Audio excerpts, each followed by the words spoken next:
Welcome all sports fans, YouTubers, Facebookers, all social media across the nation. This is Uneducated Sports Talk. I'm your host, Clayton. Before we get into it, please subscribe, like, share, all the good stuff to Uneducated Network, to where you see my show and many other shows on the channel. And please subscribe to Uneducated Sports Talk, to where you see my show, till we get down with basketball, football, all of the above. So with that being said, this is our Week 7 reaction video to the NFL. And what a crazy week it was. We'll go game by game and break it all down. And, I went 9-5 this week for the pick'ems. So we're rolling. We started off horrible week 1, week 2, week 3. But now, as you're figuring out teams and figure out the strategies and all that stuff, it's only going to get better and better now. So I got a pretty good record going on. So y'all just bear with me.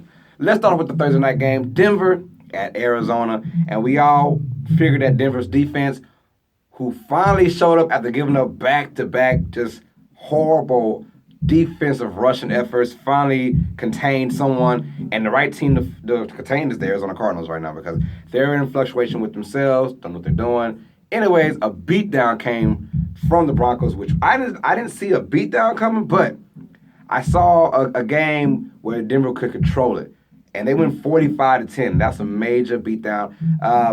Fantasy note, Johnson has just not been that guy, and it's not to his fault. It's the team around him. A lot of guys picked Johnson in the top 10, obviously, in fantasy, and it's just not panning out. But, hey, things will get better. Josh Rosen's only going to get better, hopefully, for Arizona Cardinals' sake. So Denver goes in there, and they got to compete with Kansas City, who's looking like they're going to only lose against really, really good teams with Patrick Mahomes as their quarterback. So Denver's basically fighting for their wild card spot, and it's still wide open. It's only week 7, so, Denver's that one team is, if they can make it to the playoffs, they are scary. If they can make it to the playoffs. That's one of the teams that say you just got to make it. With that defense, one thing you can always bring defense in the playoffs, and Philip Lindsay in that running game is getting a whole lot better now. Of course, you have the two-headed monster with Freeman and Lindsay, but Lindsay is kind of taking the ropes, and he is looking like a stud or a star. He's fast, he's quick, and he's making right decisions when once he finds a crease, he's breaking it through. So that's light for the Denver Broncos. We see what's going on with them, and I'm very excited about this Broncos team if they can bring that running game and continue with decent defense and stop giving up 200 freaking yards to everybody. But outside of that, we're not worried about the Cardinals because they're just the Cardinals. So they're not going anywhere for a while. They might as well just grab a Snickers. So we had the Los Angeles Chargers and the Tennessee Titans in London. Basically, it's the Chargers' home game. Poor Chargers because they don't have a home game at all this year. Let's just be honest. Every time you go to StubHub Center, they're always the away team because you have more Raiders fans and more Chiefs fans over there than actual Chargers fans. So they became the home team in this London game, and they won by the skin of their teeth over the Tennessee Titans. Phillip Rivers had a monster game fantasy-wise, and he had a monster game just throwing-wise. Big shots to Tyrell Williams and company. Well, let's talk about Tennessee Titans' decision to go for 2 at the end of the game. I thought, look, if it was a game where the Chargers were just dominating on offense, you could not stop them, and you knew what was going on, and the Chargers had all the momentum, I would have said, yeah, go for 2 because you want to get the hell up out of London. Let's just be real. But no, the game in the second half completely changed to the Titans' favor. Marcus Mariota and that running game was getting on. You had Deion Lewis with 90-plus yards rushing. Hey, you had Derrick Henry who actually scored a touchdown in this game. You had all the momentum. Your defense finally was doing well. Mid-third quarter, on to the fourth quarter. There's no reason to go for 2 at that particular time. Think about this. The Chargers and the Titans, they might be fighting for a wild card spot. Now, who has the edge? The Chargers have the edge over the Titans because the Titans want to be slick and be cute and go for 2 at the end. And now you just cost yourself maybe a chance for a tiebreaker over the Chargers. You go into overtime, tied at 20. You had the momentum. Your defense is playing well. All you had to do was, get a stop or let them to a field goal, or your offense is playing well as well. So you had the best of both worlds. I don't trust, per se, Marcus Mariota going for 2 at that time. And the play they ran, you had Marcus Mariota who can also run the ball. So why not do a read option? Or why not do a bootleg? You went up there and went for a quick slant. That is not his MO when it comes to trying to win a game on a 2-yard line. Got to be smarter than that, and that's why Tennessee Titans, they lost, and the Chargers are victorious. Chargers are 5-2, and they're looking like a scary team as they go. The AFC is wide open. All I'm saying is get to the playoffs and we'll find out the real teams out there. Carolina at Philadelphia. We chose the Eagles to win this game. We assumed the Eagles were going to win this game. But one thing I found out the Eagles, you can't play the Giants every single game. Let's just be real. You only play them twice a year. So they look totally unstoppable against the Giants. But nowadays, every team is doing that.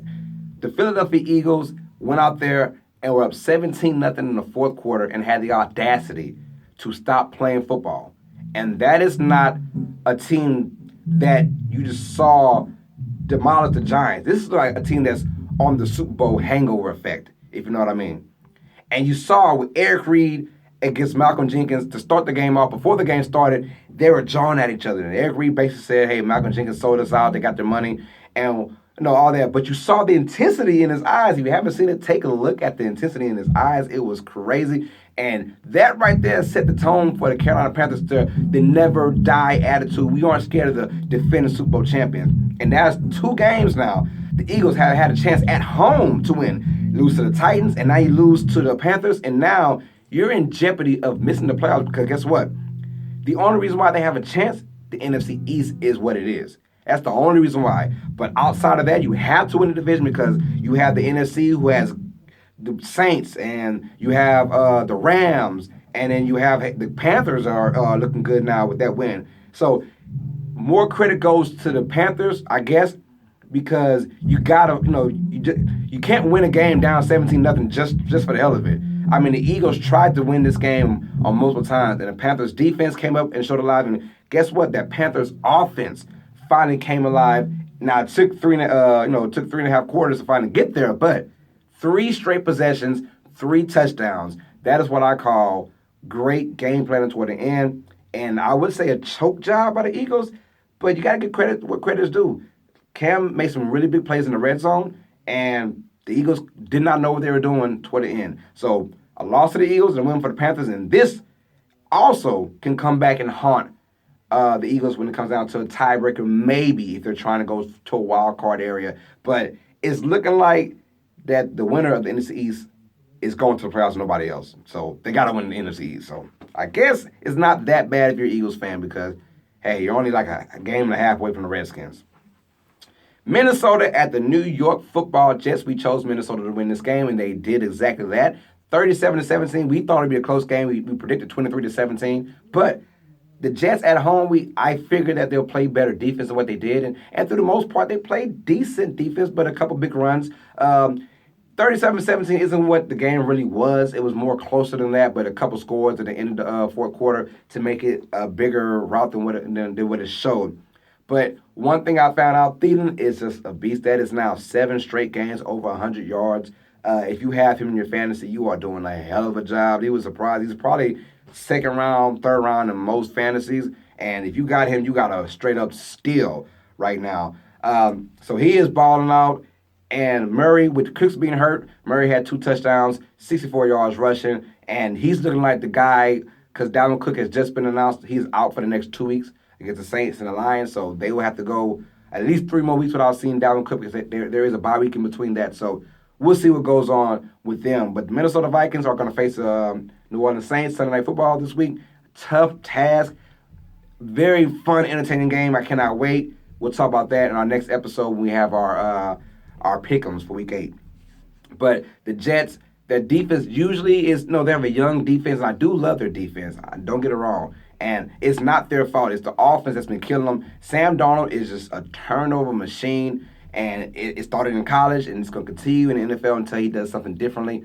But at the same time, I think Minnesota was just the better team. Now, we saw Minnesota lose to Buffalo just about a month ago, and I was figuring might have some of that again against the Jets in New York. But New York show who they really are. They're just not that good of a team. Need more weapons on offense. And then Bilal Powell, he's out for the year now. Basically, he's on IR. So Isaiah Crowell is going to be the main guy. So if you have Isaiah Crowell, start him because he's going to be the guy for real. Buffalo at Indianapolis. We chose the Colts to win this one. In a kind of close game, we said 28-21. Well, we were wrong about that. The Colts still won, but it was a blowout. The Buffalo Bills only managed 5 points the whole time. You bring in Derek Anderson off the streets to be your starting quarterback. that wasn't smart to me. If you're a sorry team like the Bills are, you don't just get a random guy from the streets 8 days ago and say, hey, you're going to start on the road against a very tough opponent in the Colts. When I say tough, I mean the Colts, all the losses, look at their losses. They've been in every single game. At the time, they were 1-5, but they've been in every game this year. And the luck in the offense is only getting better. Their defense, their front four, think about it. They have probably the best defense we don't even know about. Coming into this game, they had 19 sacks. So that smelled disaster for the Bills. Bringing in Derek Anderson over Peterman. You know that Josh Allen, who's their best bet at quarterback, he is going to be gone for not a long time, but there are a couple more weeks. But I did not like the fact that you bring in Derek Anderson fresh on the streets, 8 days of practice pretty much, and you knew what you're going to get. They lose 37-5. Matter of fact, 5 points. They got a safety. I mean, that's a tough day. But the Colts, hey, they're not going anywhere this year. Let's be real. But you got to be encouraged as a Colts fan. 2-5. Luck is looking like he's kind of back to form now. And when I say back to form, you're talking top 5 quarterback in the NFL. And he's looking just like that. So I'm excited for this Colts team for the future. They just need a little bit of safety play, a little bit of O-line play, and they'll be back in the playoff hunt probably next year. So we chose the Colts to win, and they did exactly that. New England and Chicago, we chose the New England Patriots to win. Now, we said the score was going to be 30-31. I just knew that there was going to be, not 30-31, excuse me. We had the Patriots winning big in this one. I believe we chose the score to be 30-13, something like that. Well, look, Chicago came to play. And at one point, they had a 2-touchdown lead in this game. But then Cordell Patterson, he took one to the house, 95 yards for a touchdown, and that kind of changed everything. New England, they've always had the special teams, and they've always had that bend but don't break defense. And Chicago, they try to be balanced. They try to, but for some reason, they have Nagy, who's a passing coordinator, and now he's the head coach of the Bears, so you know there's more passing. I don't like the fact that they're not running the ball with Jordan Howard, excuse me. They're not running the ball with him as consistently as I would like for them to do. They're more focused on Tyreek Cohen, who is electric in many, many ways. I mean, he had about 9 catches for about 70-plus yards and a touchdown, but outside of that, you got to run the ball. The main thing to beat Tom Brady and the Patriots, one, have a great front four, which, hey, they have a decent front four. Khalil Mack is basically 2 guys into one. But here's why I don't like paying someone like Khalil Mack all that money. You think about it, he gets paid for, $141 million, I think it was 6 years, something like that. You pay him for games like this. You pay him. If I see your stat line in the big game and it's basically 2 tackles, no quarterback hurries, and no sacks, what am I paying you for? It's nice when you're sacking Green Bay's second string quarterback twice in the game, and you're beating up this probably mid-tier quarterback getting sacks. But when you play against the top dogs, the Aaron Rodgers, the Tom Brady, the Drew Brees, I need to see a lot of quarterback pressures. Damn sacks, that's hard to do in the NFL. But pressures is what really counts. He had 0 pressures. That is why I do not, that's why I'm still to this day, I'm going to stick on the Raiders side for giving Khalil Mack. That's a lot of money, man, for a guy that's probably not going to make a difference at the end of the day when it's all said and done. Can you win a Super Bowl? If you're not Lawrence Taylor, I don't really want you with that kind of money. A big game against the Patriots, and Tom Brady had a free day, basically. Khalil Mack, yes, he got double teamed, but we pay you to break those double teams. And he did not do that. And that's why Tom Brady put up, Tom Brady numbers in this game. They win 30-31. Trubisky, who's getting better, which is true, he's getting better game by game. But they killed him with his feet. But his passing game toward the end, he just made a lot of boneheaded decisions, and you're going to see that from Trubisky. It's only his second year, and basically, he only had 11 starts in college. So we're still kind of going through the college stages with him. But Chicago is still probably a top-tier NFC team. But do I see them being better than the Vikings and the Packers when it's all said and done? No. They'll be fighting for the wild card spot if they continue to play like this against good teams. So the Patriots are looking like they're the Patriots of old and new. 1 and 2 to start the season off, and everyone goes crazy as usual. And what they do, they come in and say, you know what, pump the brakes. Yes, no Gronkowski. It doesn't matter with the Patriots. So they just continue winning. I don't like it, but got to learn to love it, right? So Cleveland at Tampa Bay, let's talk about that. Baker Mayfield is coming in, and Jameis Winston has his second start now. So these two guys are two former number one overall picks. They go head-to-head with it, and Tampa Bay wins this game. We had Tampa Bay win this game as well, but they win 26-23 in a game where, if you're a Browns fan, you're like 4 overtimes already, and we only won one of those, tied one, and lost 2. That's not a good stat line. We're talking about overtime stat lines. Like that's crazy how many overtime games the Browns have been in already. But Tampa Bay went out there and did what they had to do to win the game. You're at home against a semi-average Browns team. You got to win that game to keep pace in the NFC South, because you know the Saints are over you. You know the Falcons are going to come along, and the Panthers are who they are as well. Tampa Bay, once again, is at the bottom of the NFC South, and you got to keep winning games against the Browns to even stay close to a wild card spot, because you're not going to win the division. Let's just be real about that. Cleveland, look, you won way more games when you tied for the last 2 years, so you have nothing to lose except for Hugh Jackson. You need to win about 3 more games if you're Hugh Jackson to even keep your job. Let's just be real about that. So hope they do that, but that overtime period was crazy. Every time they get in overtime, the Browns seem to get stagnant. Now, it's not Baker Mayfield's fault. I've seen about 4 or 5 of his games now. His wide receiver core is horrible. They are dropping pass after pass after pass. They're not getting any separation. The only ones who are doing damage is Landry, and it's not a lot of damage. I mean, he had a great game, 90-plus yards.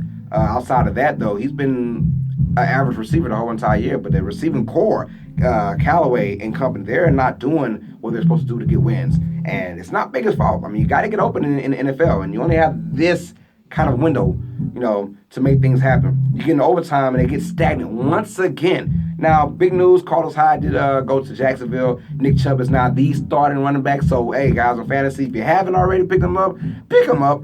14 carries, 80 yards, and a touchdown. That seems like a stat line he's always going to get. He's an explosive running back, and we've seen so far his few touches in the NFL. He's made the most of them, and that's why they felt comfortable getting rid of Carlos Hyde, and now he's the guy. But in overtime, they get stagnant, run the ball, play action, see what's going on. They want to drop back too many times, and guess what? 59-yard field goal from Cadizero from Tampa Bay, and I did not see that coming. He missed the 40-yarder to win the game in regulation, but he makes the 59-yarder. If you saw Baker Mayfield's reaction when it happened, that was my reaction too. Like, God, what do we have to do to win games, man? So Cleveland has literally been in every game except for the Chargers game. They've been in every game, and you can kind of see them. They should be at least, at the best, 6-1 right now. But, hey, it's the NFL for you, man. Not for long. So, Houston at Jacksonville. We got this one totally wrong. We said Jacksonville had to win this game. We felt like Deshaun Watson coming in banged up. He had to ride on the bus to get to Jacksonville because they were afraid of the mileage in the air and could hurt his lung, could explode. That's crazy news. Why is he starting? Well, you want to win, right? So that's probably why he's starting. But we thought that Jacksonville, they wanted to get back into it. Losers of 4 in a row now. They wanted to get back into it. This is the perfect game. Houston's offense isn't doing much. Their defense is doing well, but their offense isn't doing much. You figured this would be a tight game, and Jacksonville had to win this game. Well, they are losers 20-7 against the Houston Texans. Deshaun Watson to Hopkins. It wasn't big, but it was effective. 3 catches, 50 yards, and a touchdown. It wasn't huge, but the plays he did get, it made a difference. A 30-yard catch with one hand of Jalen Ramsey put them in field goal range for one of the points, and then, of course, he had his little 10-yard touchdown, what gave them points. So the Ramsey and company, they're talking the talk, but it's tough to walk the walk when your offense is this bad. Breaking news, Blake Bortles gets benched, but at the same time, they already announced he's coming back for the next game. But my thing is, you benching him for a reason, because right now he is sucking. He had that huge game with the Patriots, and everyone say, including myself, I'm not going to lie. I was like, hey, this Jaguars team is for real.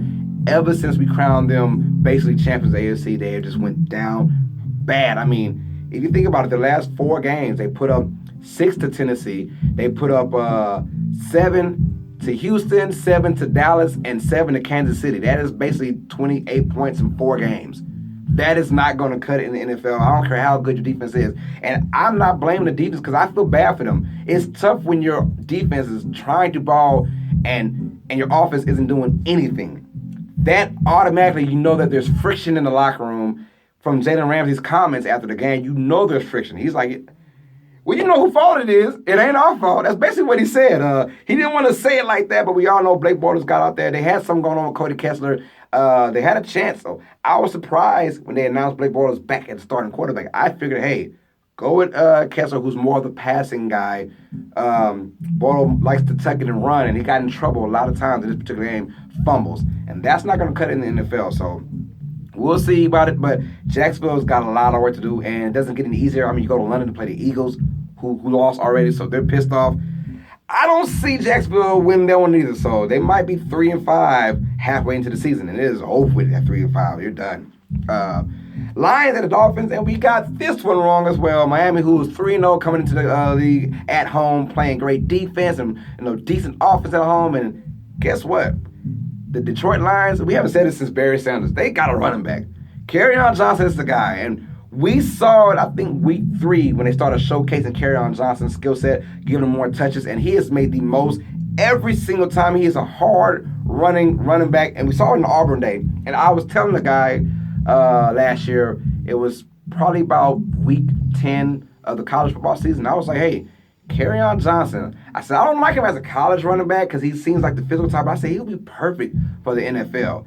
He's a Leonard Fournette type, but who has speed as well, like Leonard Fournette. So I was thinking, like, he's going to be great in the NFL. Now, when he went to the Lions, I was like, I didn't want to suit the Lions because the O-line was not up to par. But, man, they have shown great links to how they want to get the running game with him and LeGarrette Blount together now. And this O-line, they get the center from Arkansas, Ragnar. This is a scary team coming down the stretch. If they can continue to run the ball, and you go into Miami, which is not an easy place to win. Let's just be honest. Ask the Patriots. I mean, they lose Miami regularly. So it's not an easy place to play, especially at 1 o'clock in the morning. I mean, in the afternoon where the sun is out and you're beaming, and your team from Detroit in cold weather. That was a great win for Detroit Lions. Not a good one, a great win. That is a win that can catapult you to the next level kind of win. That running game, over 200 yards rushing in this game, the most since, I believe, 95, something like that. So this team is for real, in my opinion. I think if they somehow make a wild card spot, it's going to be tough because if you look at the NFC North, I mean, the Packers, Vikings, Bears, and Lions, they all look like they have positive things going for them. So I'm excited about this division. Whoever is the wild card out this spot, they're going to be a scary opponent no matter who they're playing. New Orleans at Baltimore. Yes, New Orleans is my team, but I had them losing this game against Baltimore. We said a close game. We said Baltimore win 20-24. No, the Saints want to win in 24-23. And the game of the week, and it played out like that. Who would have thought Justin Tucker, of all kickers, would miss a field goal? Not me, not this guy. No, I did not. Justin Tucker is what you want in a field goal kicker. He hits everything, 50-plus yarders, 40 yarders with ease. It was something about his kicking game. I saw the wind was crazy. The wind was crazy. I give you that credit. But you saw when they scored, I believe, no, they went for a field goal to tie it at 3. And he squeaked it in by this much. I felt like something was different. Something was different because Justin Tucker never just squeezes field goals in. And it was only like a 39-yard field goal, something like that. He don't squeeze things in. So I figured it might be a different day for the kicking game. But to be honest, the Saints came out with a great game plan. They said, we're going to control the ball as much as possible. If you saw the game, they had a 20-play drive to start the game off with 0 points. But the good thing about it is it ate up 8 minutes of the clock to start it. And the Ravens didn't even get the ball till about 6 minutes in the game. So that right there showed you we're not going to play to you guys' strength. We're not going to just drop back and get sacked 11 times like the Tennessee Titans. The Ravens came out with a great game plan as well. Up 17-7, Lamar Jackson got into it with a touchdown, and you're up 17-7 at home. You figure you should win this game going into the fourth quarter. But I did say if any team's going to go into Baltimore and win, it's going to be the New Orleans Saints. And they proved that with Drew Brees now has 14 touchdowns to 0 interceptions, and he's not getting no love for MVP. And right now, rightfully so, is Patrick Mahomes, and you got Todd Gurley, and you got Jared Goff, those guys. But right now, the ratio, 14 touchdowns, 0 interceptions, and playing against very great quality opponents as the Saints are doing the last couple weeks now. Hey, this is a scary team. And the Ravens are showing that they are a good team too. So that was my Super Bowl pick, Saints and the Ravens. And I'm still sticking with it. if we get another game like that in the Super Bowl, oh, that's gonna be a classic, man. So New Orleans is 5-1, Baltimore drops to 4-3, but both guys are in good shape to either win the division or make a great playoff run, and I'm excited for both teams. Dallas at Washington. We had this game going with Washington, and we're sticking with it because that is how you win a game if you're the Washington Redskins. A tough game, matter of fact. Dallas' defense is for real. Washington's defense, if they're not playing against the Saints, they are for real. So you knew it was going to be a close game. We said that Washington was going to win 24-23. Well, they want to win in 20-17 in a crazy back-and-forth game. Redskins had the game with Adrian Peterson getting 99 yards rushing. He is the age's wonder right now, his 12th year in the league, and he's still on pace for 1,200 rushing yards right now. So that is crazy. That's mind-boggling. He was basically on the streets just a couple weeks before preseason started, and now he might be have the rushing record for this year. So he goes out there and great game plan for the Redskins. Run the ball, convert on third downs. And that is what they did the whole entire game. And yes, Alex Smith, who does not have the weapons like he did in Kansas City, but he doesn't turn the ball over, and he doesn't make crazy, dumb plays. And that's going to always keep Washington in games unless you're playing against the Saints in New Orleans. So, I mean, if you're not playing those guys, you're going to be in every single game pretty much. That's why I like the Redskins to kind of win this division. I'm still with the Eagles, but, man, the Redskins are looking pretty good if they continue to their success. Run the ball, play good defense, and don't turn the ball over. And with that, if you can do that, you can make the playoffs, regardless, especially in the NFC East, where it's very, very up for grabs right now. So Washington wins that by a score of 20-17. We're still rolling. Now, I do feel bad for myself. If you saw my last show, my upset of the week was the 49ers beating the Rams. What am I don't know, y'all. I don't know. Look, bear with me. I do apologize. And every week I seem to say this, I got more respect for the Rams every week. And now I'm like, you know what? I'm going to just stop saying. The Rams are the best team in the NFL. They are. Their defense came out to life. Their special teams came out big. They have no glaring weaknesses. And then when you get to lead back as well, this team is just going to be kind of unstoppable. If they can somehow beat the Saints in New Orleans in a couple weeks, where do they lose at? And how do they lose? It's got to take a special team with a special quarterback to beat this guy. If they beat the Saints in New Orleans in 2 weeks, they might run the table because I don't see a team who has the firepower. I mean, yes, they play Kansas City in Mexico City, but Kansas City doesn't have a really good defense, and it's not in Arrowhead. It's going to be in Mexico, so that's kind of tough. But if they can beat the Chiefs and beat the Saints, I mean, who's going to beat them?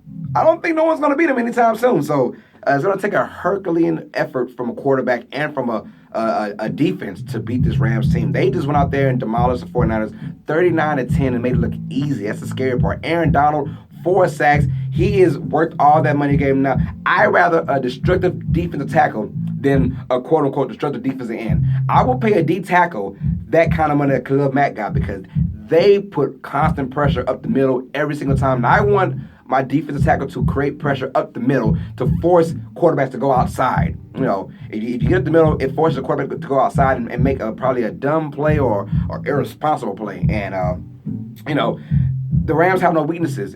If their special teams working, quarterback, running back. Todd Gurley is just going to have about 50 touchdowns by the time the season is over with. And he's going to break all the touchdown records because he is getting 2 to 3 touchdowns every single game. So, guys, this Rams team's for real. I do apologize to all Rams fans. If you want to comment down, because I've been seeing your comments. I understand, yes. I do apologize. The Rams are for real. You got me. They're for real. So I don't see this team losing anytime soon. Maybe to the Saints, maybe to the Chiefs. Outside of that, they could go 14-2 easily in the season. Cincinnati, Kansas City in our Sunday Night Football matchup. For the people who are telling me that Bengals have a chance to beat the Chiefs, I was like, you're crazy. Not in the Arrowhead, not against that quarterback, not against this team. Sunday Night Football, Monday Night Football, Thursday Night Football, primetime television that involves Kansas City and Patrick Mahomes. One, entertaining. Unless you're the Patriots, the Saints, the Rams, any team with explosive offense, you're not going to beat the Chiefs. You're not. Not an Arrowhead. They whip them up 45-10, and this could be a playoff matchup, quote unquote. Cincinnati has a defense. They have a decent quarterback, a decent game plan and going in. It's just the Chiefs are better. This isn't Alex Smith and Kansas City. This is Patrick Mahomes in Kansas City. Two totally different quarterbacks. Call it what you want. But I'm frightful for opponents who have to face Kansas City. And it's like, even if it gets cold outside, even if you're in Mile High Stadium, even if you're playing against the Patriots in New England, Patrick Mahomes is going to show up, and he's going to show out. And that's the scary part. The Bengals, who have a top 10 defense going to their game, it doesn't matter. I said it to analysis, all the fans who said that the Bengals are going to win. I'll tell you this. It's like the Redskins going to Monday Night Football against the Saints. And everyone said, oh, that Redskins, they're top 3 defense. Which they were a top 3 defense. But they haven't played anyone like the Saints. Same thing with the Bengals. Top 10 defense. But you haven't played the Chiefs. It's just over with. Like, I don't want to hear about a top 10 defense when you've been playing the Dolphins and the Lions. You know, if you play against the Chiefs and the Saints, that's two totally different teams, two totally different scenarios. It's crazy. So 45-10, game is over with from the start pretty much. The Chiefs, the Rams, they look like the two best teams in their respective conferences. And our Monday Night Football game, the New York Giants at the Atlanta Falcons. Now, in the Giants, we already know Eli Apple's gone. We have Snacks Harris, who's gone. He's went to the Raiders. Eli Apple to the Saints. The Giants are in a mess. They lose 23-20 in a game where they had a chance to win. Let's just be honest. But you pay Odell Beckham a ton of money, and, you know, he dropped a 2-point conversion. And I'm like, see, this is why people are elected to pay superstars, because we want you to be a game changer. So when we need you to convert that 2-point conversion in the fourth quarter, and you drop it, hit your chest, and you drop. Why are we paying you all this money and you're dropping crucial catches? That's what I don't get. Falcons, they should have won this game easily, but the Giants aren't that bad. Let's give them some credit. I mean, 1-6 is the record sounds bad, but and like Bill Parcells says, you are what your record is. And they're 1-6 and they're a bad team, but they're not horribly bad. This isn't like the laughing stock of the NFL. They've been in games. They've been in close games. And they should have beat Carolina.